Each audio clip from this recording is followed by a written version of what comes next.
PTI अरकान का आजम सवाती की गिरफ्तारी पर सेनेट में एहतजाज। कोरम पूरा न होने पर इजलास मुलतवी। Deputy chairman senate Mirza Mohammad Afridi की जेर सदारत सेनेट इजलास में सेनेटर आजम सवाती की गिरफ्तारी के खिलाफ पीटीआई अरकान बाजुओं पर सियाह पट्टियां बांधकर शरीक हुए। पीटीआई सेनेटर्स की जानिब से चेयरमैन सेनेट के डाइस के सामने पहुंचकर एहतजाज किया गया और नारेबाजी की गई कि आजम सवाती को रिहा करो। दूसरी जानिब मुस्लिम लीग नून के सीनियर डॉक्टर अफनानुल्लाह ने कोरम पूरा न होने की निशानदेही की, जिसके बाद कोरम पूरा न होने पर इजलास पीर की शाम 4 बजे तक मुलतवी कर दिया गया। रद्द अमल में पीटीआई सेनेटर्स की जानिब से भाग गए भगौड़े के नारे लगाए गए।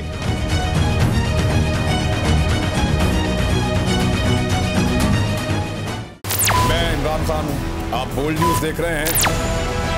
सबसे बड़ा चैनल बोल, सबसे बड़े एंकर इमरान रियाज खान के प्रोग्राम इमरान खान बोल के साथ ने रेटिंग के तमाम रिकॉर्ड तोड़ दिए।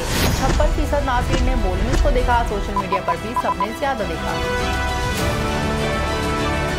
सबसे ज्यादा व्यूज, सबसे ज्यादा रील्स और सबसे ज्यादा रेटिंग के साथ बोल अब भी नंबर 1 पोजीशन पर बरकरार। सब्सक्राइब करें और बेल दबाएं ताकि कोई खबर रह न जाए।